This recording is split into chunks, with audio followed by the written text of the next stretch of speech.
romantiko. Hindi ba't ikaw ang bidang artista at ako ang iyong leading man sa istoryang nagwawakas sa pag-ibig na wagas? Puno ang langit ng bituin at kay lamig pa ng hangin. Sa iyong tingin ako'y nababaliw, giliw at sa awitin kong ito. Sana'y maibigan mo, ibubuhos ko ang buong puso ko sa isang munting harana para sa'yo.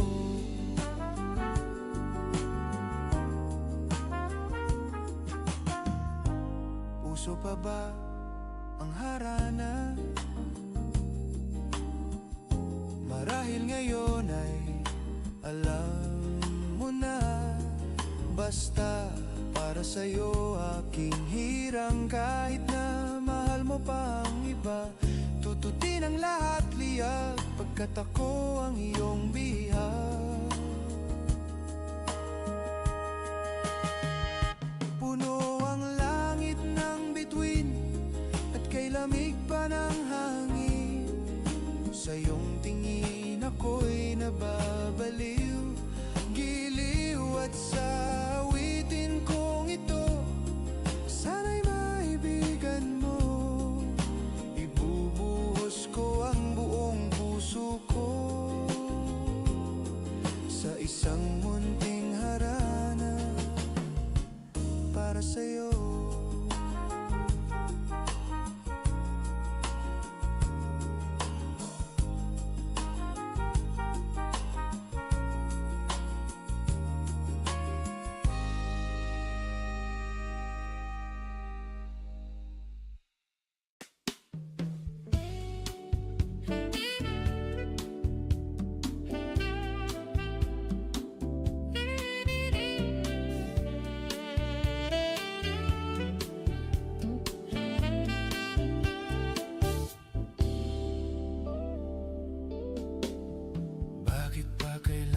Magbihis, sayang di naman ang forma.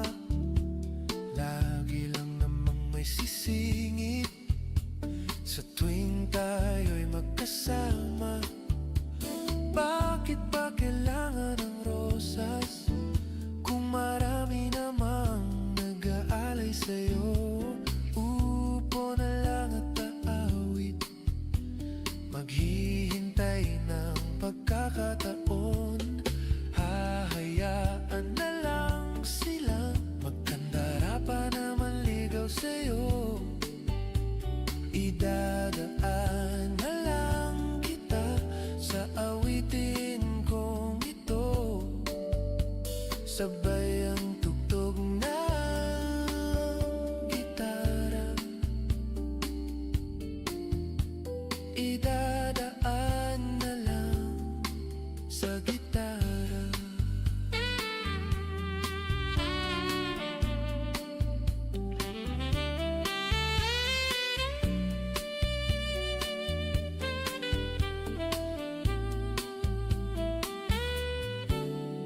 Mapapagod lang sa kakatingin kung marami namang nakaharang.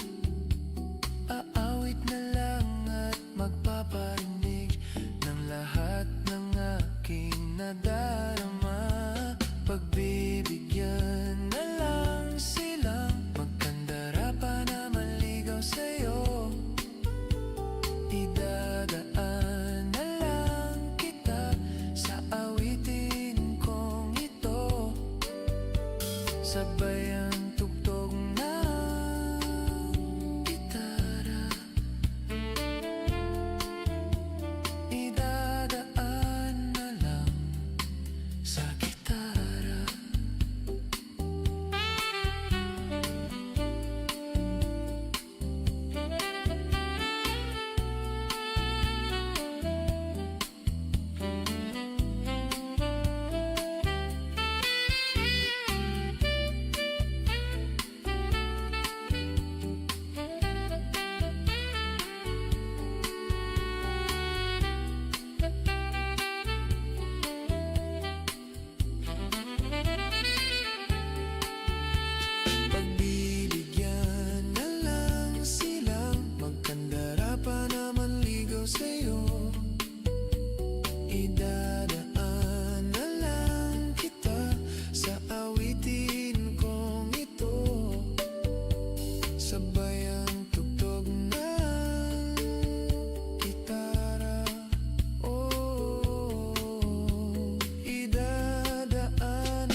sa gitara.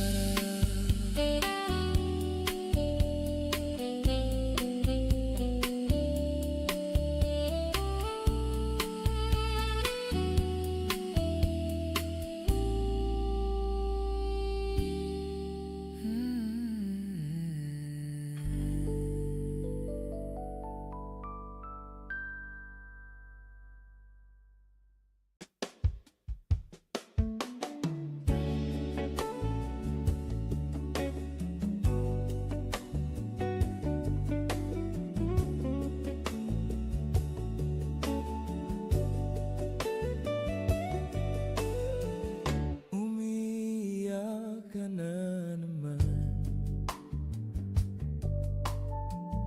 Lang niya talaga, wala ka bang ibang alam? Namumugtong mga mata. Kailan pa ba kaya ikaw magsasawa sa problema na iyong pinapasan? Hatid sa'yo ng boyfriend mong hindi mo maintindihan. May kwento kang pang-drama na naman, parang pang-TV na walang katapusan. Hanggang kailan ka ba ganyan? Hindi mo ba alam na walang pupuntahan ang pagtiyaga mo dyan sa boyfriend mong tanga?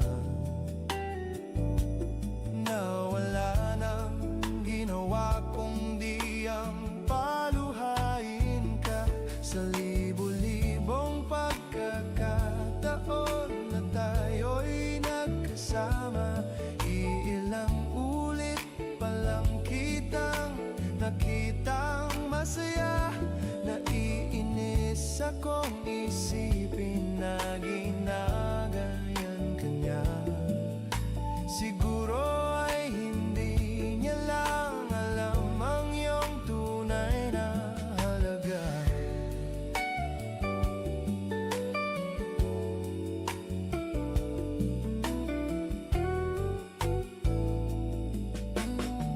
Hindi na dapat pag-usapan pa. Napapagod na rin ako sa aking kakasalita. Hindi ka rin naman nakikinig. Kahit sobrang pagod na ang aking bibig sa mga payo kong di mo pinapansin. Akala mo'y nakikinig, di rin naman tatanggapin. Ayoko na isipin pa. Di ko alam ba't di mo makayanan na iwanan siya. Ang dami-dami naman diyang iba. Huwag kang mangangambang baka wala ka ng ibang makita na lalaki na magmamahal sa'yo. At hinding-hindi niya sasayangin ang pag-ibig mo sa libo-libong pagkakataon na tayo'y nagkasama. Iilang ulit pa lang kitang nakitang masaya. Naiinis akong isipin na ginaganyan ka niya. Siguro ay hindi niya lang alam ang iyong tunay na halaga.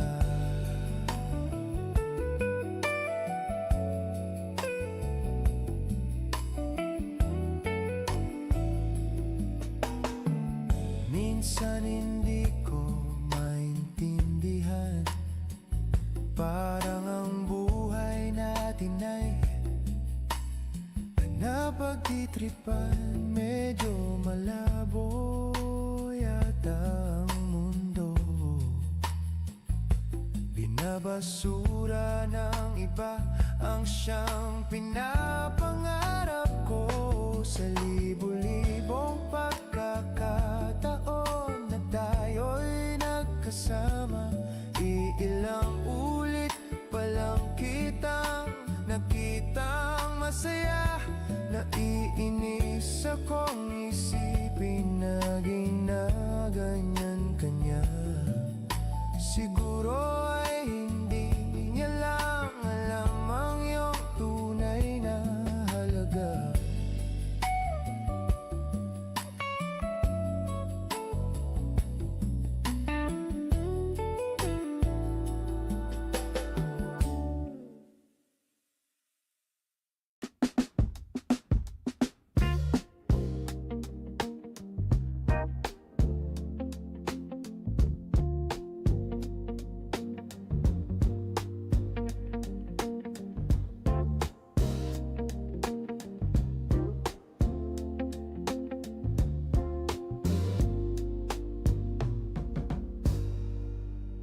Took one look and forever lay out in front of me. One smile, then I died, only to be revived by you. There I was, thought I had everything figured out. Goes to show just how much I know about the way life plays out. And I take one step away, then I find myself coming back to you.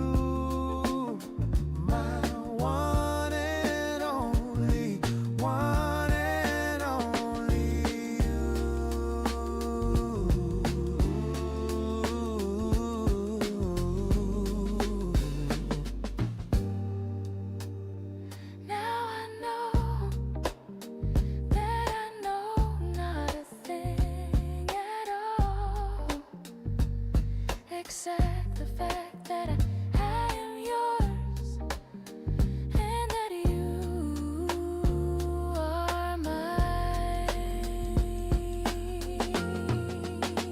Oh,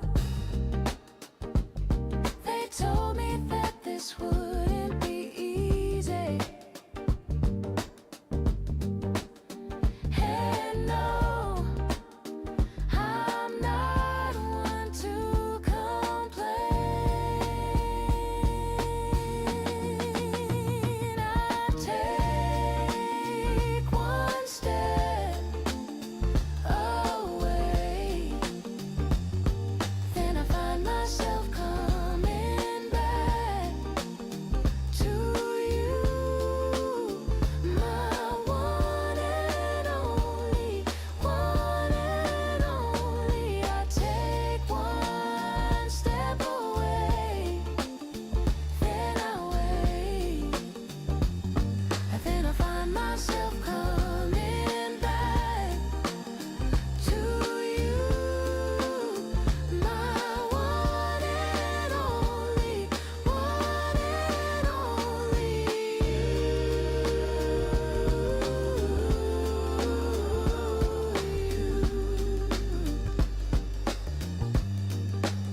Mabuti pa sa loto, may pag-asang manalo. tulad sa'yo, imposible. Prinsesa ka, ako'y dukha. Sa TV lang naman kasi may mangyayari. At kahit mahal kita, wala akong magagawa.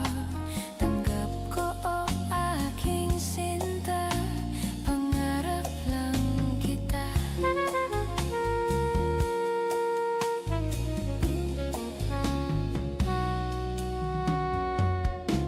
Ang hirap maging babae kung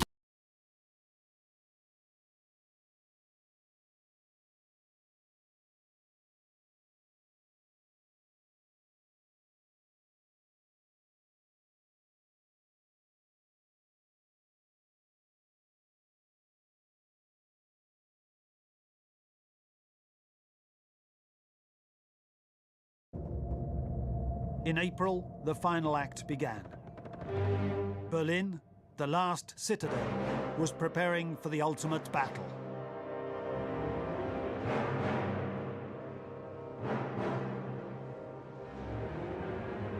On the 12th of April 1945, the Berlin Philharmonic Orchestra performed Wagner's Gotterdammerung.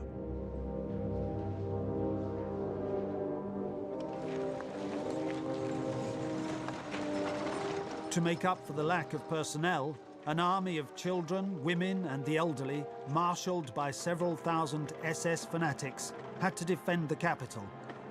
They set up obstacles. Goebbels did a good job, and all those defending the city had a smile in these propaganda images.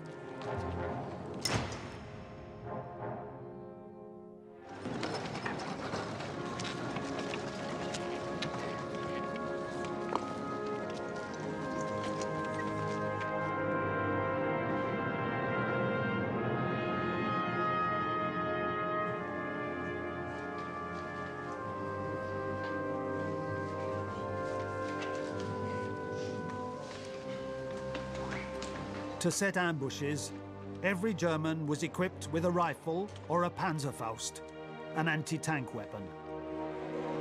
The factories had churned out more than 3 million of them in recent months. In the streets of Berlin, people were given fast-track training.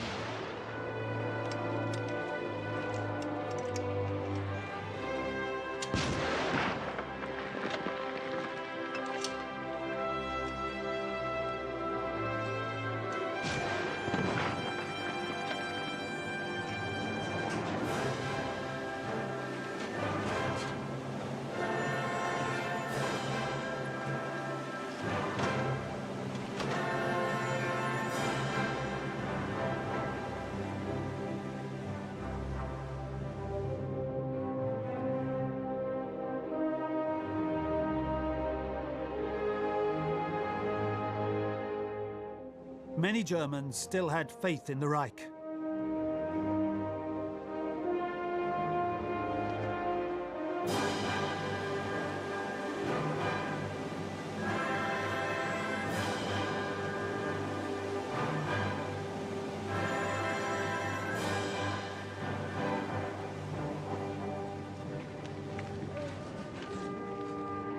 One young soldier wrote to his parents, "I simply can't believe that the Führer would sacrifice us dumbly. No one can strip me of my faith in him. He is everything to me."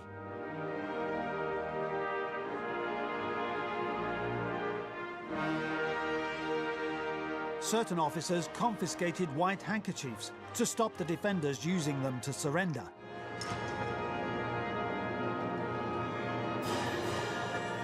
Nazi dignitaries still believed, especially since on the same day in the United States, on the 12th of April 1945, President Roosevelt died. Hitler rejoiced. The great miracle, the one I always predicted, has happened. The war is not lost. Hitler was blinded by his own illusions. But the hope did not last long, because the Red Army was closing in on the capital.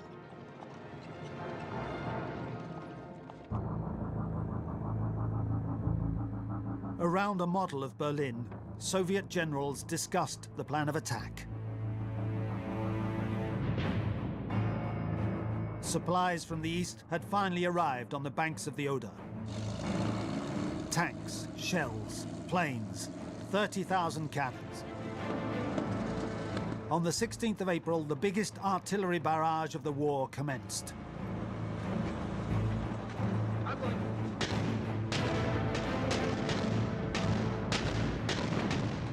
One 1,236,000 shells were fired.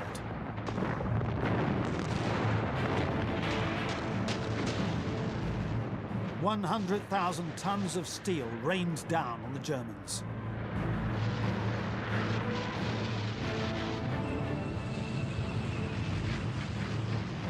Two million men moved on Berlin. Stalin encouraged rivalry between his generals. Whoever breaks through first can take Berlin, he declared. Zhukov made a direct thrust, but came up against stiff resistance. Konev went round the city to the south.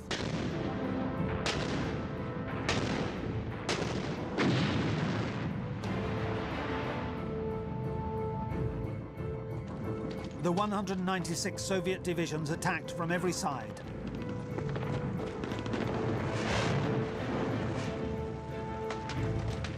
The Russians had one objective, the chancellery, under which Hitler's bunker was located.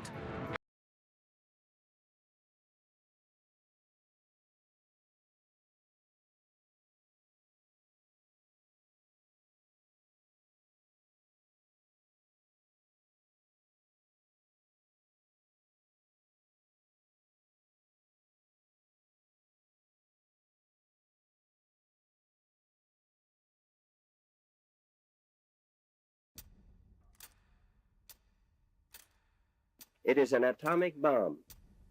It is a harnessing of the basic power of the universe.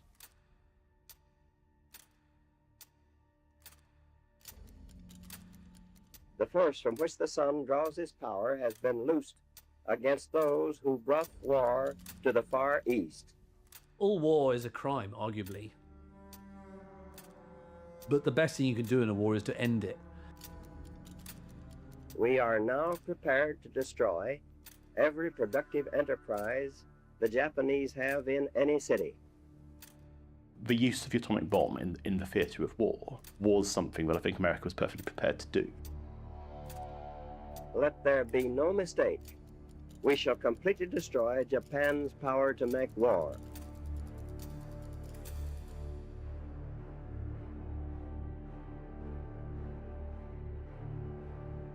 If they do not now accept our terms, they may expect a rain of ruin from the air, the like of which has never been seen on this earth. Behind this air attack will follow sea and land forces in such numbers and power as they have not yet seen, and with the fighting skill of which they are already well aware.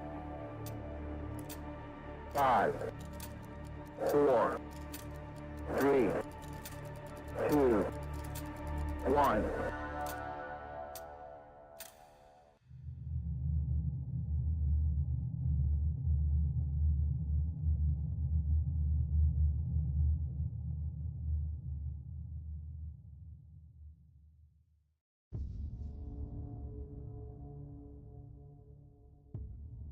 T-minus 4 hours, 30 minutes. 2:45 a.m. The Enola Gay, a B-29 Super Fortress, sits on the runway on Tinian Island. 11 crew members are aboard. Their mission, to drop the first atomic bomb in history. The aircraft is loaded with Little Boy, a uranium bomb weighing nearly 9,700 pounds. Inside, it carries a force unlike anything ever unleashed. If the atom bomb could be safely transported by air to a point over Japan, its use could well have such a devastating effect that the war might be materially shortened. The final clearance is given. Colonel Paul Tibbets pushes the throttles forward The roar of the engines fills the night sky as it climbs, heading north over the Pacific.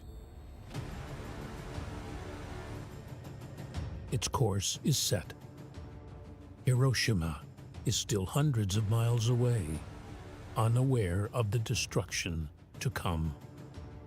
The flight will last 4 hours and 30 minutes. For now, all is calm.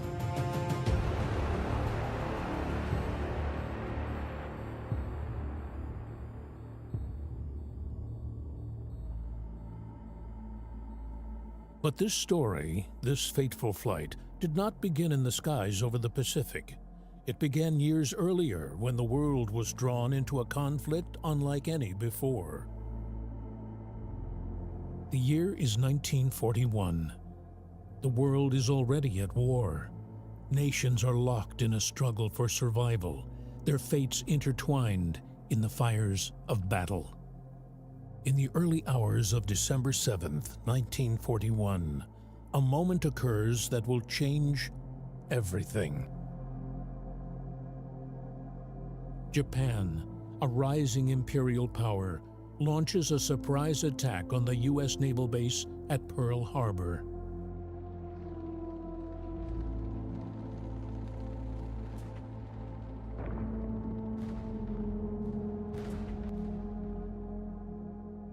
What happened in December 1941, in what President Roosevelt called a day that shall live in infamy, is that Japan, first thing in the morning, sent various planes to attack Pearl Harbor.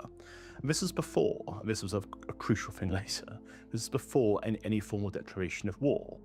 And the big question is this: why does Japan attack the United States? Japan, a relatively small country, the United States, the most powerful nation in the world. Now, the reason why Japan does it is because Japan wants to take out the United States Pacific Fleet. Why does Japan want to do that? To stop that fleet getting in the way of what Japan wants to do in Asia, and that's to invade lots of other countries. The United States, stunned by the brutality of the attack, rallies with newfound resolve. It becomes clear this is no longer just a fight for territory, but a fight for survival. Will cost millions of lives and demand the creation of weapons that hold unimaginable power. And so, as the Enola Gay takes off from Tinian Island on August 6, 1945, heading toward Hiroshima, it carries with it the weight of 4 years of war, of untold suffering, of choices made in desperation. A weapon is now in the hands of those who will decide the fate of nations. December 8th, 1941, 12:30 p.m., Washington, D.C. President Franklin D. Roosevelt stands before Congress. His voice is steady, yet carries the heavy burden of a nation's grief and anger. I ask that the Congress declare that since the unprovoked and dastardly attack by Japan on Sunday, December 7th, 1941, a state of war has existed between the United States and the Japanese Empire.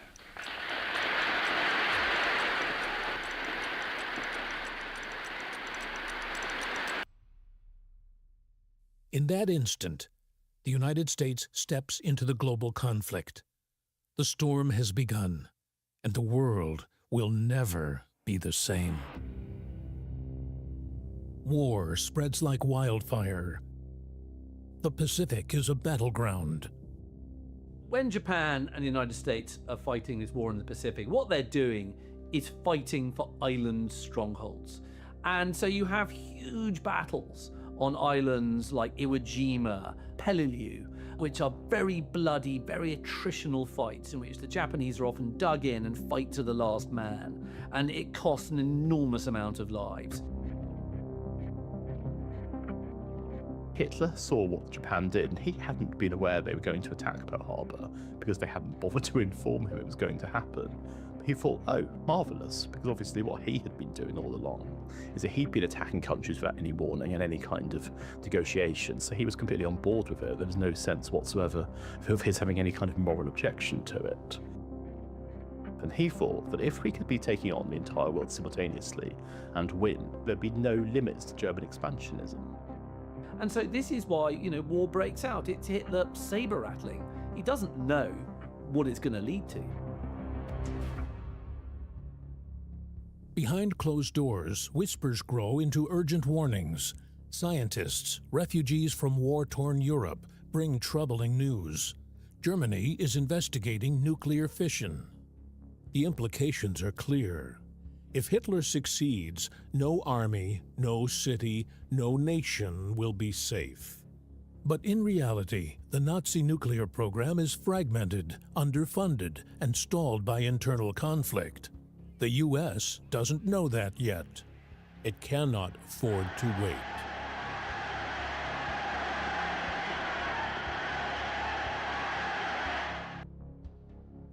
August 13th, 1942.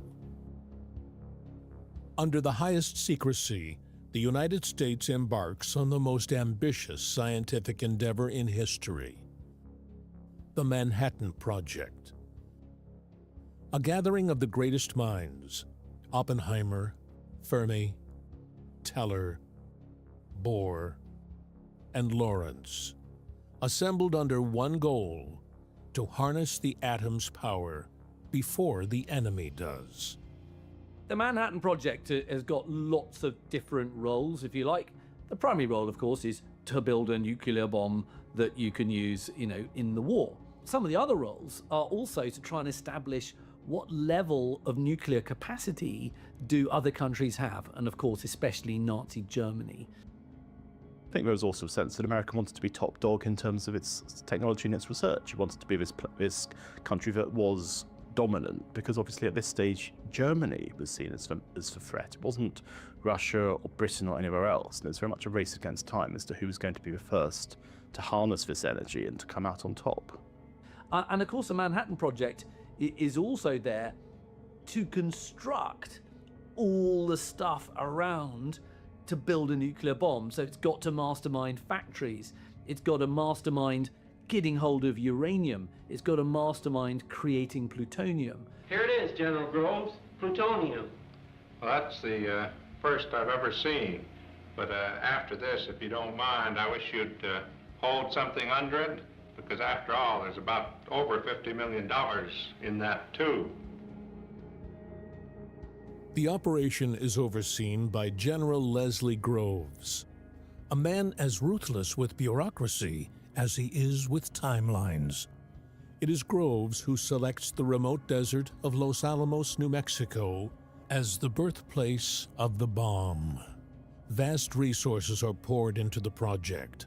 Secret laboratories in the deserts of New Mexico, reactors hidden in the woods of Tennessee, massive plants rising in Washington state.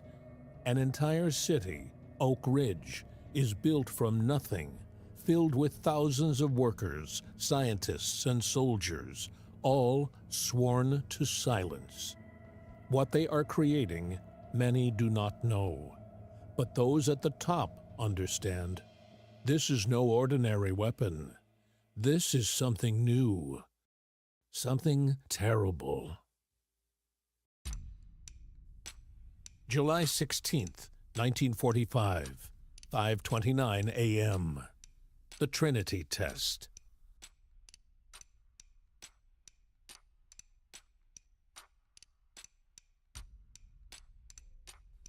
Scientists and military officials wait in tense silence, eyes fixated on the steel tower. The countdown begins.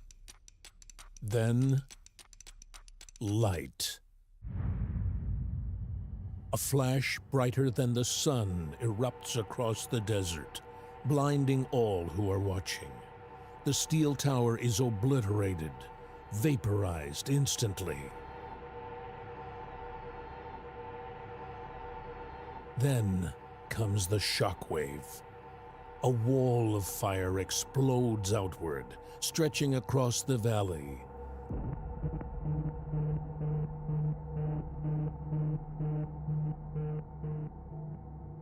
This was the first time that this gadget, as the first nuclear bomb was known, was ever tested. So, you know, all these scientists like Oppenheimer, watching from a reasonable distance for obvious reasons, you know, they were terribly worried that this thing might just go bizz. There was no way whatsoever of actually knowing what was going to happen. And there was a fear, I mean, relatively small fear because Oppenheimer was a genius, but a fear nonetheless. But if you launched this energy source, that it could have a much, much more catastrophic basis than anyone had ever imagined. There was a real fear they were dealing with something that they didn't know. The observers, overwhelmed, can only watch as the cloud billows higher, unable to process the enormity of what they've just witnessed. Then, Oppenheimer, deeply moved by what he's just witnessed, recalls the famous words, quoting the ancient Hindu scripture, the Bhagavad Gita. Now I am become death, the destroyer of worlds. I suppose we all thought that, one way or another.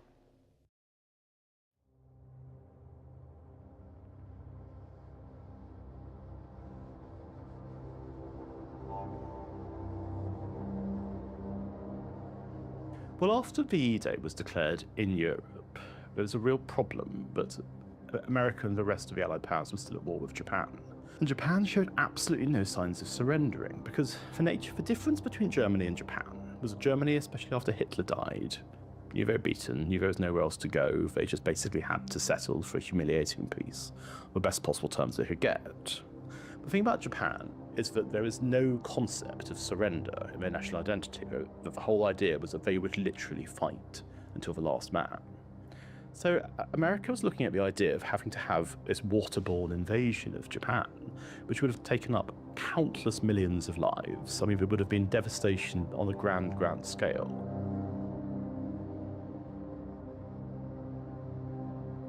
And it would have been horrendous because it would have prolonged the war for at least months, possibly years. And so talking about a situation that even if you've got this peace in Europe, you've got a much, much worse situation in Japan.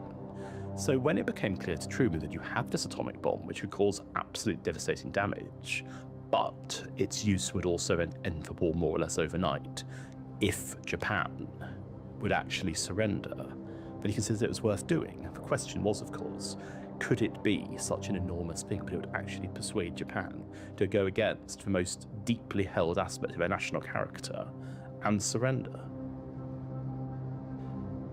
Truman finally gives the order to drop the atomic bomb because he's basically done a cost-benefit analysis in lives. And he knows that hundreds of thousands of Americans may die invading Japan, and many millions of Japanese may die. And he's thinking, actually, if I drop this bomb, this could just short-circuit all that. Yes, I'm going to kill tens of thousands of people, but it's going to be far fewer than if we have a costly traditional invasion. Also, he wants to show the world that America cannot be messed with forevermore. Because don't forget, for those few years, America is the only country on this planet that has the A-bomb.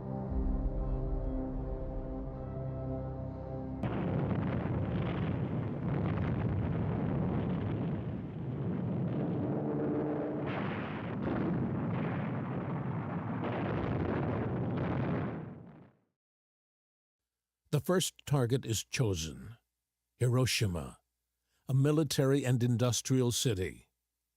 The decision is final. July 26, 1945. The Potsdam Declaration is issued by the United States, Britain, and China, calling for Japan's unconditional surrender. Japan's response is defiant. The Japanese government rejects the declaration, refusing to accept the terms. The stage is set. Despite the growing pressure, Japan stands firm. The world waits.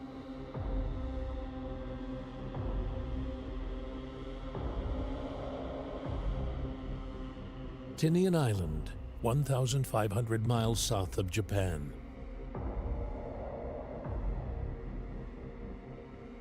The USS Indianapolis arrives, carrying the most destructive weapon ever created. The bomb's uranium core is transported in complete secrecy, its presence known only to a handful of men. Military police stand guard as the precious cargo is carefully unloaded. No one outside the project knows what is on the horizon.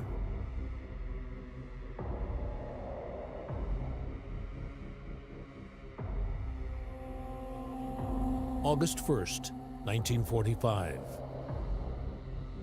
On the sweltering airstrip, scientists and engineers from Project Alberta work under tight security. This select team, led by Captain William S. Parsons, is tasked with final assembly. Every bolt, wire, and explosive charge is checked and rechecked. The bomb must function perfectly. There will be no second chance. August 2nd, 1945. The military command holds a final strategic meeting. General Curtis LeMay and senior members of Project Alberta assess the last reconnaissance reports. Weather conditions, wind speeds, and cloud cover are analyzed. The target must be clear, with no obstructions. The goal is total devastation. August 4th, 1945. General Curtis LeMay personally signs off on the final mission orders for Operation Centerboard 1, the codename for the atomic strike on Hiroshima. The decision cements what has been in motion for months. There is no turning back now. At the heart of the Pacific, deep within the command center on Tinian Island, final attack details are reviewed. The strike will be carried out by a single B-29, escorted by observation planes to record the bomb's impact. Hiroshima remains the primary target. Nagasaki and Kokura are secondary targets. The launch time is set.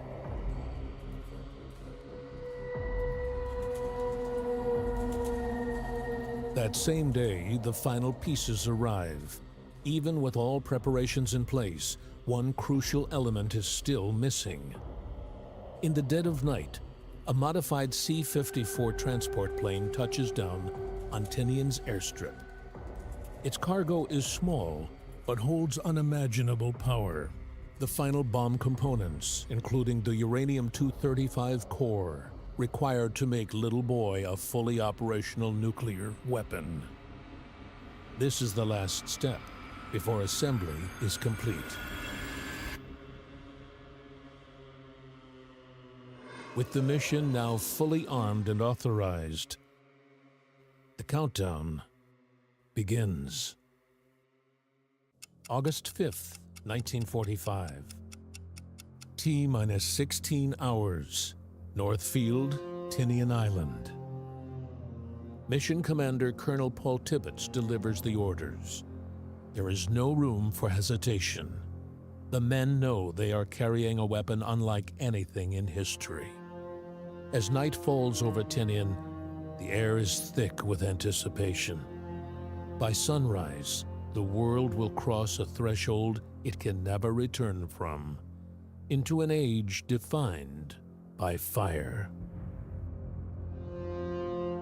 On the tarmac, the ordnance crew prepares Little Boy for loading.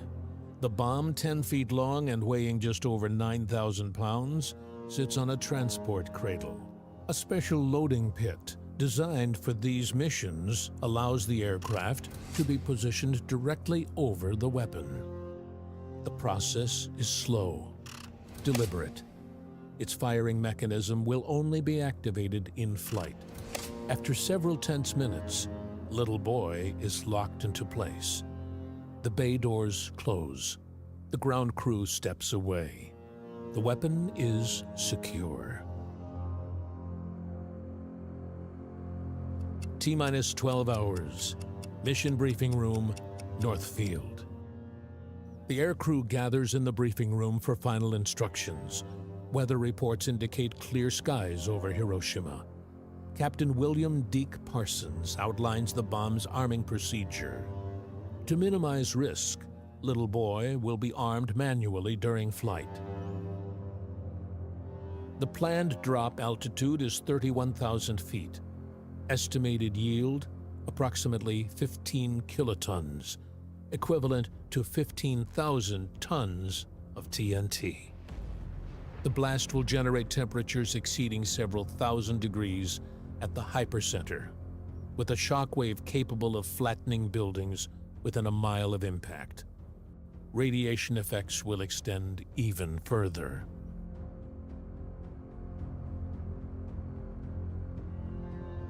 Major Thomas Farabee reviews the bombing run. The Norden bomb sight, one of the most advanced targeting systems of the war, will be used for precision aiming.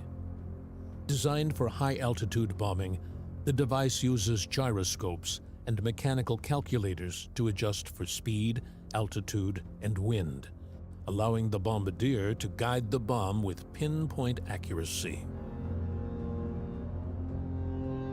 The designated aim point is the Aioi Bridge, a distinctive T-shaped structure near Hiroshima's center. The briefing concludes. Detailed pre-flight checklists are meticulously followed. The crew confirms that all bomb arming mechanisms, communication systems, navigational aids, and weather tracking instruments are fully operational. Every system must function flawlessly. In half a day, history will alter its course.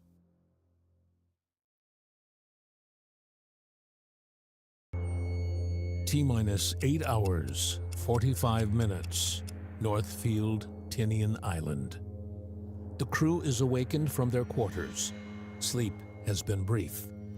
Outside, the air is thick and still. Conversation is sparse. The gravity of the mission needs no discussion.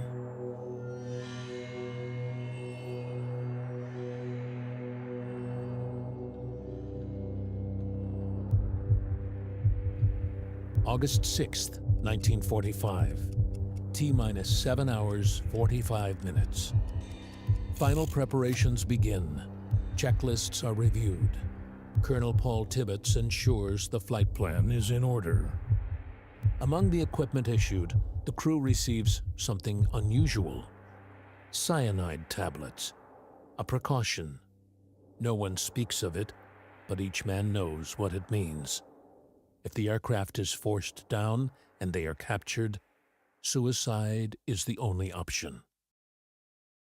On the tarmac, the Enola Gay waits under floodlights, its polished aluminum reflecting the pre-dawn darkness. T-minus 5 hours, 40 minutes. The crew boards. Each man runs through his final checklist. The 4 Wright R-3350 engines roar to life. T-minus 5 hours, 30 minutes. The overloaded bomber begins its takeoff roll. The engines strain as the aircraft gathers speed, using nearly the full length of the strip before lifting into the night sky. The Enola Gay is airborne. The mission is underway. T-minus 2 hours, 30 minutes, over the Pacific Ocean. The Enola Gay cruises at 31,000 feet, leaving the Mariana Islands behind. The Pacific stretches endlessly below. The sky is clear. Ahead of them, 3 weather reconnaissance B-29s, Straight Flush, Jabbet 3, and Full House, are en route to Hiroshima, Kokura, and Nagasaki. Their task? Confirm visibility over each target. The crew waits for the report. The mission depends on it. T-minus 90 minutes over the Philippine Sea. Inside the bomb bay, Captain William Deke Parsons moves carefully. Little boy remains secured, unarmed. Parsons and Second Lieutenant Morris Jepson work in cramped quarters, replacing 3 safety plugs with live ones. The bomb is now fully armed. There is no failsafe.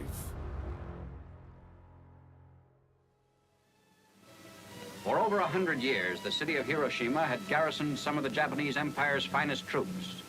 The city had never been subjected to actual bombing, but had been warned repeatedly. Now its army headquarters, barracks, ordnance, and quartermaster depots, factories, mills, and shipyards were to feel the weight of the atom's destructive power.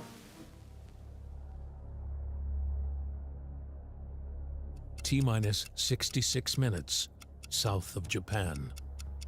Japanese radar stations detect incoming aircraft over the sea. An air raid alert is issued. Sirens wail. Some residents of Hiroshima move toward shelters, a precaution ingrained by years of war. At a regional command center, officers analyze the radar signatures. Only 3 aircraft, no large bomber formation, no sign of an imminent raid. It fits the pattern of a routine reconnaissance.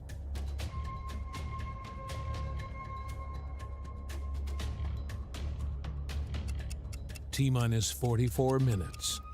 Hiroshima, Japan.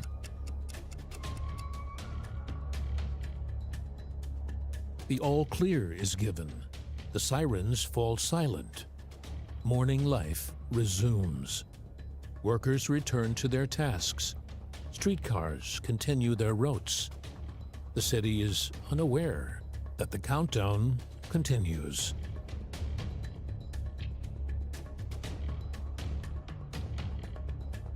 T-minus 30 minutes. Over the Seto Inland Sea. The Enola Gay crosses the Japanese coastline. The city of Hiroshima comes into view.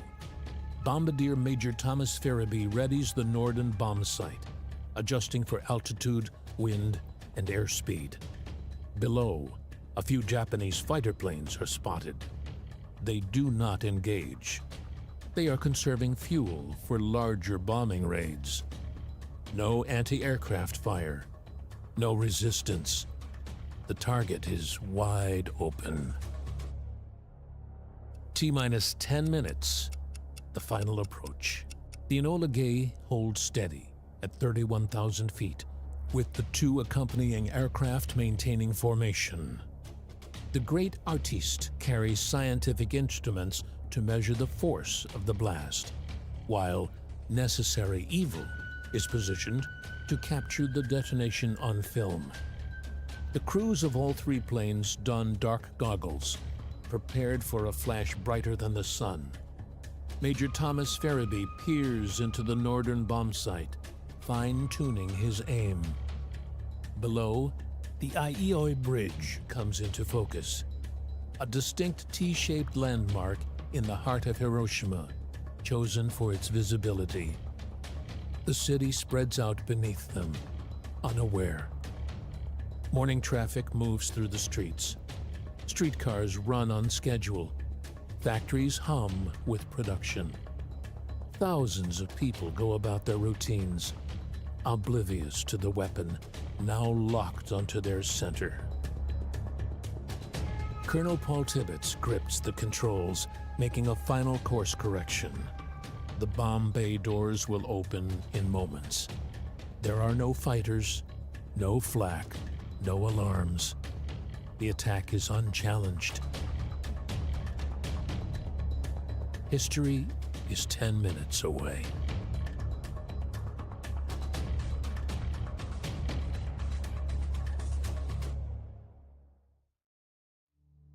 T-minus 1 minute. The bomb bay doors yawn open, exposing little boy to the rushing air. The 10,000-pound bomb hangs motionless, its weight pressing against the release mechanism. Inside the cockpit, hands move across dials and switches with practiced precision. Final calculations are confirmed. Altitude, 31,000 feet. Speed, 328 miles per hour. Wind drift, minimal. The Aioi Bridge remains centered in the crosshairs of the Norden bomb site. Below, Hiroshima moves as it always has. Trams roll along their tracks, workers file into factories, children walk to school, radios playing morning broadcasts. The city is awake, but unaware of the impending annihilation. A slight movement of the bombardier's hand, a mechanical click. The clamps release. Little boy plummets into the open air, beginning its silent but deadly descent toward the unsuspecting city below. T-minus 43 seconds. For 43 seconds, it drops in silence, accelerating to 600 miles per hour. At 600 meters above the ground, the firing mechanism ignites. In less than a microsecond, a neutron surge triggers a self-sustaining chain reaction. 15 kilotons of energy erupt into a fireball.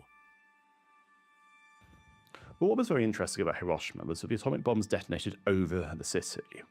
And what it did, more or less straight away, was just wipe out the centre. I mean, it was, if you look at photographs of Hiroshima, you can just see that it's turned into a kind of desert. And this vast area in the city centre just ceased to exist in seconds. Around 140,000 people are killed and will die by the end of 1945.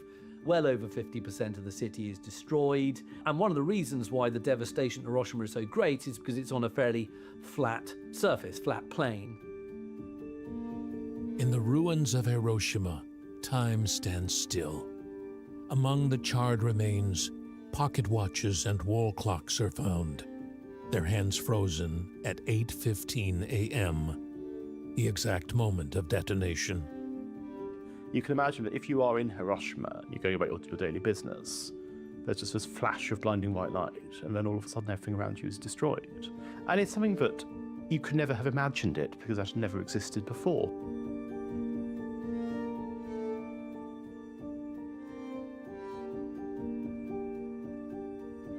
And it is something biblical. I mean, you would have genuinely imagined, if you'd seen it, that this was the end of days, because, of course, for many people it was literally the end of days, but it was also a sign, as if you'd ever been needed to have it, that we were not anymore in this old-fashioned war of guns and of military invasions and stuff. There was this new, much more terrifying world that was ahead of people.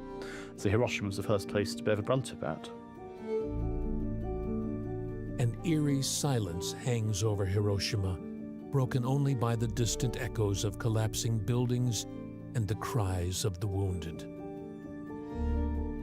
In the immediate aftermath of the detonation, Hiroshima is engulfed in chaos.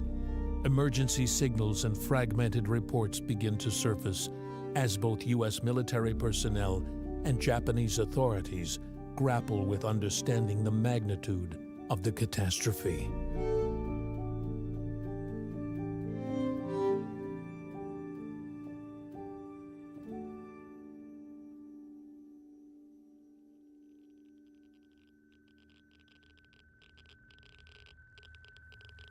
T+1 hour, a new horror begins. Thick, oily raindrops begin to fall over Hiroshima. The detonation has sucked debris and moisture into the upper atmosphere, forming highly radioactive black rain. Those desperate for water drink from puddles. They do not yet know it carries death. The rain persists for about 30 minutes, staining everything it touches and posing severe health risks to those who come in contact with it. The survivors, now contending with radioactive fallout, face an environment fraught with unseen dangers, compounding the immediate horrors of the blast. For many, the suffering will not end in the days or even years to come. T+3 hours. News of the bombing reaches the world. President Harry S. Truman delivers a public address, confirming that the United States has deployed an atomic bomb on Hiroshima. His words echo across radio waves. A short time ago, an American airplane dropped one bomb on Hiroshima and destroyed its usefulness to the enemy. That bomb has more power than 20,000 tons of TNT. The Japanese began the war from the air at Pearl Harbor. They have been repaid many-fold, and the end is not yet. With this bomb, we have now added a new and revolutionary increase in destruction to supplement the growing power of our armed forces. Both science and industry work together under the direction of the United States Army, which achieved a unique success in an amazingly short time. It is doubtful if such another combination could be got together in the world. What has been done is the greatest achievement of organized science in history. 3 days after Hiroshima, a second bomb was dropped. Nagasaki was never the intended target, but fate intervened. Clouds over Kakura spared one city and condemned another. At 503 meters, Fat Man exploded with even greater force than the first, tearing through the valley below. The mountains shielded part of the city, but still, tens of thousands perished. Now, there is no choice. Japan is no longer fighting for victory. It is fighting for its own survival. The war is over. The world has changed.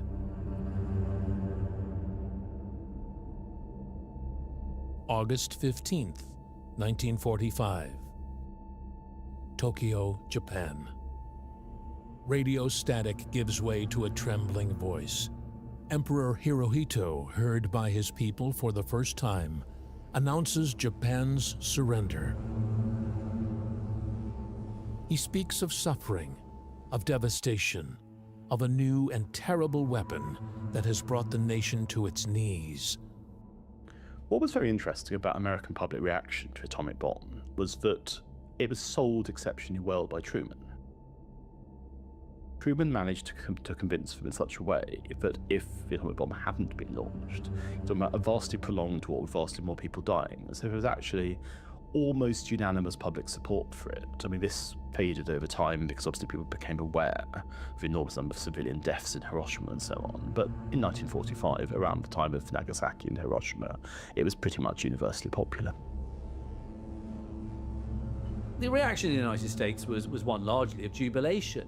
Obviously, immense source of national pride. It also meant an immense source of relief because, of course, what those two A-bombs led to was the Japanese surrender just a few days later. War was over, and who was not going to be happy about that?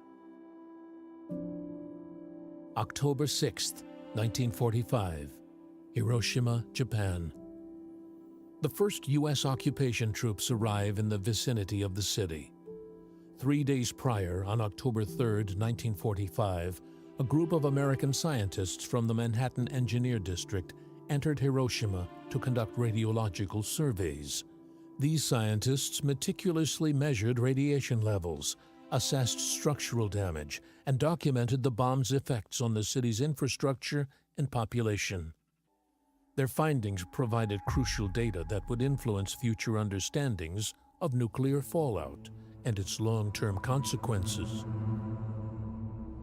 The devastation you see here was caused by the explosion of the bomb above this 0 point. Only the strongest buildings are left standing, and they are gutted. Looking north from 0 point, this is what was left.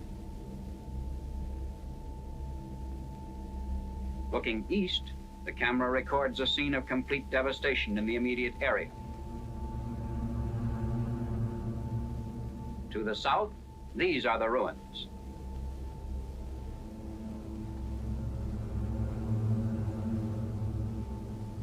Looking west from 0 point, the same complete leveling is evident. the same inability of structures to withstand atomic power. Early reports suggest Hiroshima will remain uninhabitable for 75 years due to radiation contamination. Scientists and military officials struggle to understand the bomb's long-term effects, but their predictions prove incorrect. Survivors begin returning within months, rebuilding among the ruins. Despite lingering radiation exposure, the city, once thought lost, slowly rises from the ashes. Signs of life return sooner than expected. In the ruins, amid the ash and twisted steel, oleander flowers bloom. The unexpected regrowth defies early fears that nothing would grow in Hiroshima for decades.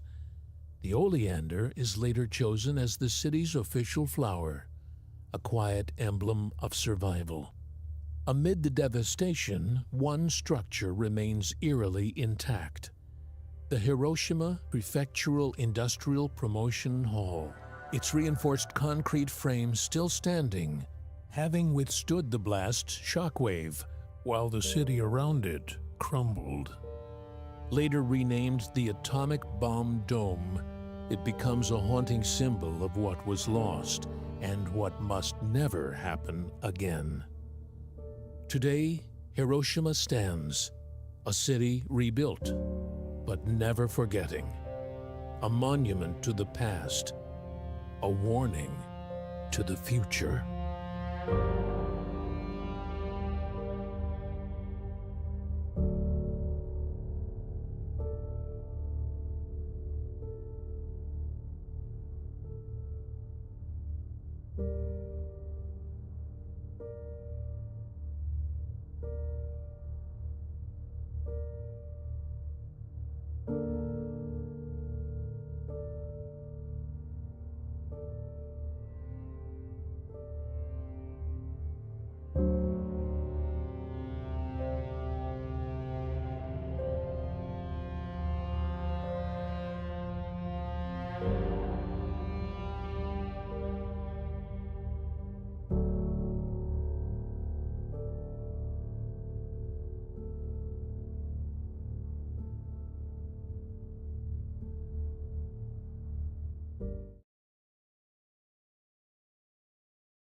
I was up in the compartment reading a comic book, and that's when I realized we were under attack.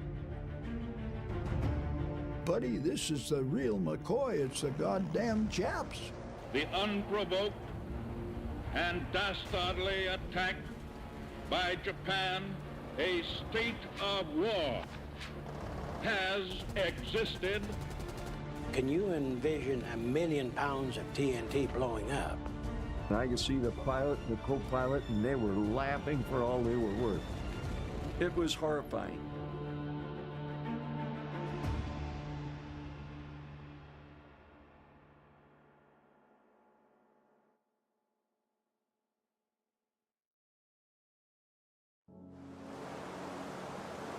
"5 a.m., Sunday, 7th December, 1941.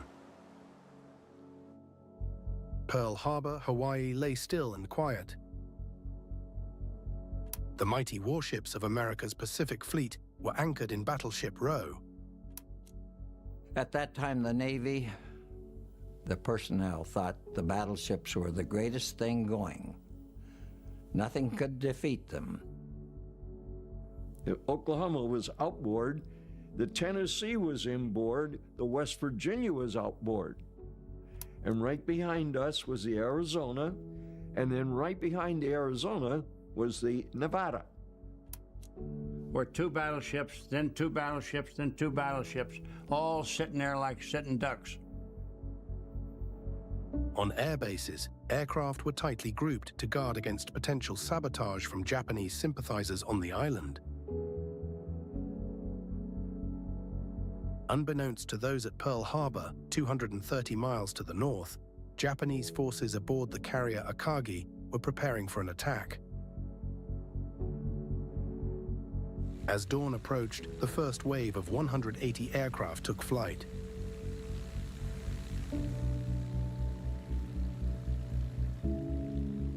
The fate of Pearl Harbor was sealed.